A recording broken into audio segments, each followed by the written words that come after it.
ఒకసారి గుర్తుకు తెచ్చుకుంటే 2 రోజుల క్రితం నేనే ప్రస్తావించా, పెట్రోల్ డీజిల్ ధరలు తగ్గాలి, లెక్క ప్రకారం భారీగా రేట్లు పతనమైనవి అంతర్జాతీయ మార్కెట్లలో.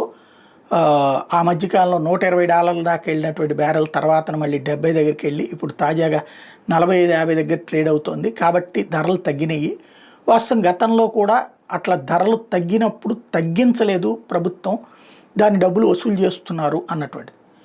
ఇప్పుడు తాజాగా ఒక సంచలనమైన బ్రేకింగ్, పెట్రోల్ డీజిల్ మీద ₹2 ఎక్సైజ్ సుంకం ఇవాళ రాత్రి నుంచినే అమలు అన్నటువంటిది. అంటే రేట్లు పెరిగిపోతున్నాయి అన్నటువంటిది. గ్యాస్కి ₹50 ఎక్సైజ్ సుంకం వేశారు, దాంతో ధరలు పెరగబోతున్నాయి. కాసేపు బ్రేకింగ్లు నడిచినాయి, వెంటనే విమర్శలు ఇవి నడిచినాయి. అయితే వెంటనే కేంద్ర ప్రభుత్వం స్పందించింది, పెట్రోలియం శాఖ స్పందించింది.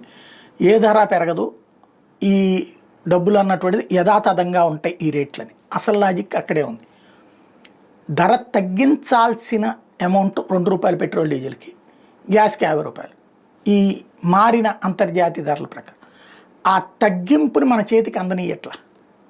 ఆ తగ్గింపు వలన వచ్చిన అమౌంట్ని కేంద్రం ఈ ఎక్సైజ్ సుంకం రూపంలో తీసుకుని వేరే వాటికి మళ్ళీ ఇస్తుంది. ఎందుకంటే ఒకసారి తగ్గించేసి మళ్ళీ పెరిగితే జనాలలో భారీగా ఫీలింగ్ వస్తుందనేసి.